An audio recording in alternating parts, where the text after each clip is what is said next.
So I've spent a lot of time studying why people fall off of diets, okay, why they start some healthy regimen and then fall off the wagon, or why they start meal prepping and then suddenly stop. And what I've found over the years is that it usually comes down to a few common denominators. So I've broken down the 9 things that, in my opinion, sabotage your meal prep. There's nothing wrong with meal prep. Okay, some people are opposed to it because they feel like it's not sustainable. Some people love it because it gives them something to follow.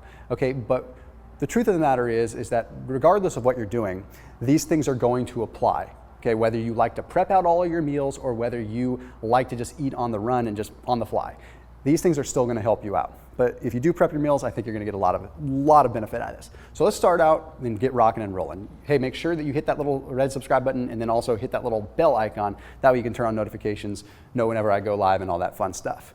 All right, so the first one is going to be you're preparing too much. Sounds wild, right? You're preparing too much food. And I'm not talking about individual servings.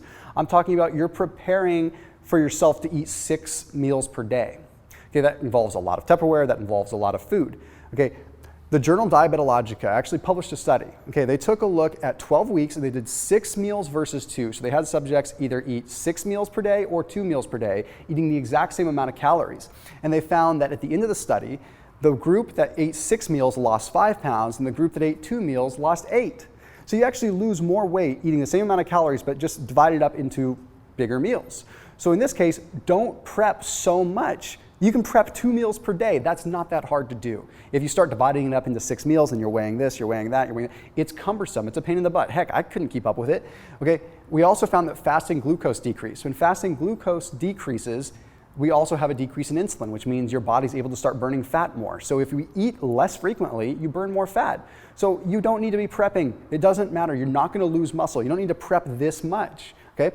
Number 2, trying to go fresh all the time. I talk to way too many people that spend so much money on fresh organic groceries and they say, they sit in my fridge, I put them in Tupperware, I do anything, and they go bad. Okay, well, what the heck are you supposed to do there? So the Journal of Agriculture and Food Chemistry published a study that found that frozen vegetables had just as many nutrients as fresh did.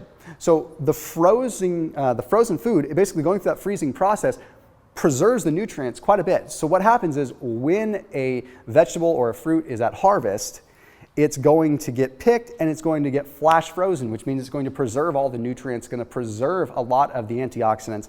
It's not going to get damaged by oxygen through travel and through shipment and all this stuff. So frozen actually works out great. So prep your food with frozen veggies. The only thing that there was less of was riboflavin, which I think you can live with a little less riboflavin. It's not a huge deal. You can get it from something else. Okay, so frozen, you don't have to go fresh. Make your life a little bit easier. Okay, number 3, kind of a generic sounding one, but it's not having time. Okay, hear me out on this. People freak out when they have to prep on the weekly basis because not every week is the same as the week before it or after it. One week, I might have plenty of time to prep all of my food on a Sunday. Another week, I'm like so just bamboozled with all kinds of things that I just don't have time on Sunday, and I'm like, forget it, I just don't want to prep, right? Well, the thing is, prep more on your quiet weeks. Take advantage of the times when you have just more time available. If I have a Sunday where I'm just lazy hanging around, I'll prep for 2 weeks. And guess what? Freezing your food is fine.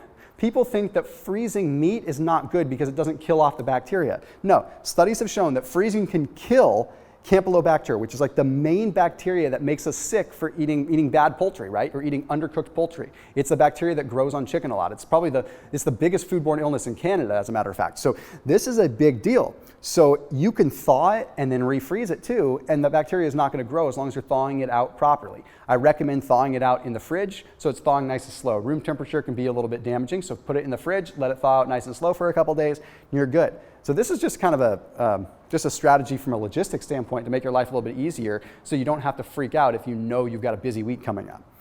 Okay, another one is going to be falling off the wagon and not getting back on. Okay, let me give you an example. You miss a week of meal prep, okay? So you allow yourself to just go completely off because you don't have your food prepped, so you just eat whatever. It happens to the best of us. It's happened to me so many times, okay? Every time I was trying to get structured and someone threw a wrench in it and I couldn't prep, well, then I would just eat whatever I wanted that week and I'd go 1 step forward, 5 steps back. It's just horrible. So get yourself something lined up in the way of like emergency meals for those kinds of situations, okay, whether they're protein shakes or anything.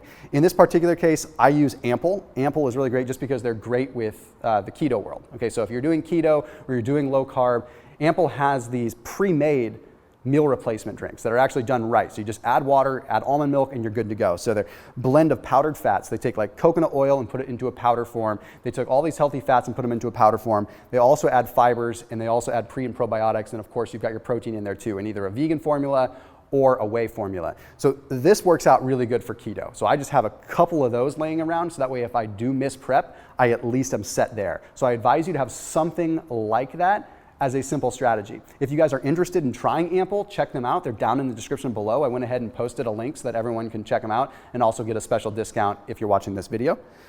Okay, now, number 5, space in the fridge. Sounds kind of funny, right? But it's real.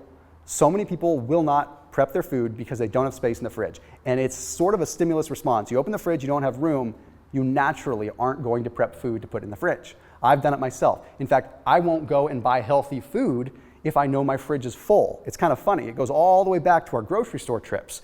Clean out your fridge. Just clean out your fridge. Trust me, it'll make prep easier and it won't feel so convoluted and crazy. All right, now we move in to kids and family. It's simple. Get rid of your kids, get rid of your husband or wife.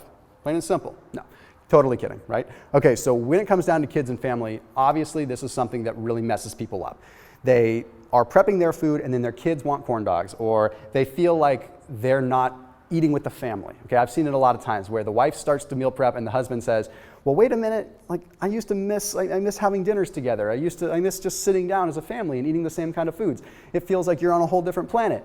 Well, there's a way to fix that. Okay, so you prep the sides for yourself. Okay, so you get all your side dishes prepared for you because the side dishes are the ones that are the problem. Okay, the side dishes, you want to be controlled, right? You want the veggies, maybe if you're not doing keto, you want sweet potatoes, things like that. You want to control those because the side dishes were the ones those are the ones that totally derail you. Okay, the mashed potatoes and the gravy and all those sides.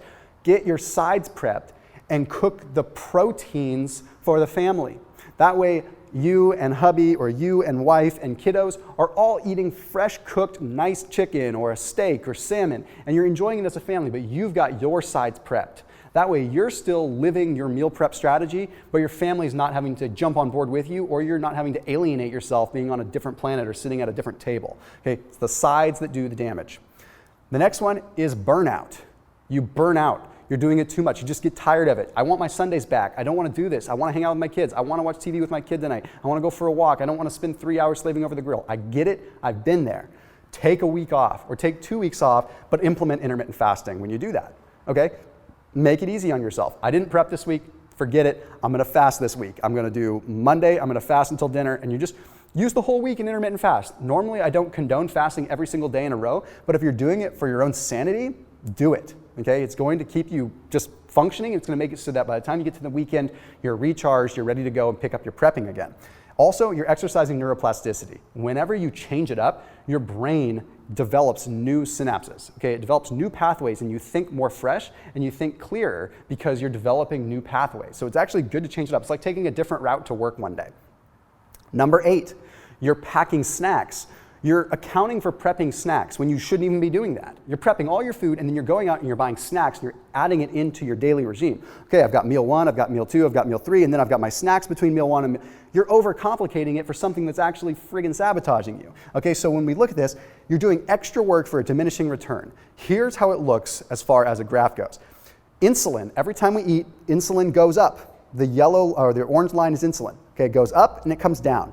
Okay, glucagon is the hormone that allows fat burning to occur, and glucagon goes up when insulin is low and goes down when insulin is high. So fat burning hormone or fat burning cascade starting hormone is up high, and then it comes down when we eat with insulin. Inverse relationship, insulin levels come back down and glucagon goes back up in fat burning. So every time we eat, we have a spike of insulin, whether it's a peanut or a whole 5-course meal. Okay, so we want to make sure that we're not having a bunch of spikes of insulin, because then we're not getting an opportunity for glucagon to kick into gear. So don't bother having the snacks anyway, let alone complicating your meal prep strategy by having them in there. Just forget it. 2 or 3 square meals, it's all you need. Okay, the big one, and this is one that I avoided for a long time, was avoiding fish. I didn't want to didn't want to prep salmon, I didn't want to prep cod, I didn't want to prep good fish, even halibut or even, Chilean sea bass, even good expensive fish. I didn't want to prep because I figured it would stink, and I didn't want to upset my wife, and I didn't want to be the guy on the airplane eating Tupperware full of nasty fish, right? It's gross. So the strategy that I came up with this was diving into a lot of research surrounding the world of some of the canned fish, okay? Canned fish are A-okay. We're talking mackerel, sardines, even canned salmon. Honestly, when they're canned, they don't smell as bad as when you reheat them. And the canning process does not take away anything. If anything, it actually preserves a lot of the fish, and it preserves it. Also, we're talking the highest omega-3 content in most of this canned fish. Mackerel and sardines are like the highest omega-3 content fish that you can find. And omega-3s are going to make it so you're stimulating protein synthesis. So you actually create more muscle mass and ultimately burn more fat by eating fish that are high in omega-3s. Plus, it's easy to prep. You don't have to cook anything. So go ahead and lean on those, okay? Have a pack of sardines a day, or have a pack of sardines a couple times per week to give yourself a break, save some money from cooking the chicken and cooking the beef, but make it so that you're actually enjoying it and getting a benefit too.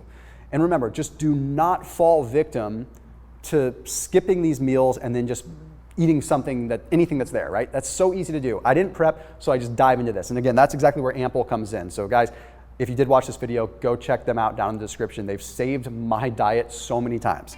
Anyhow, to break it down for you, the 9 things sabotaging your meal prep. Thank you very much, and I'll see you in the next video.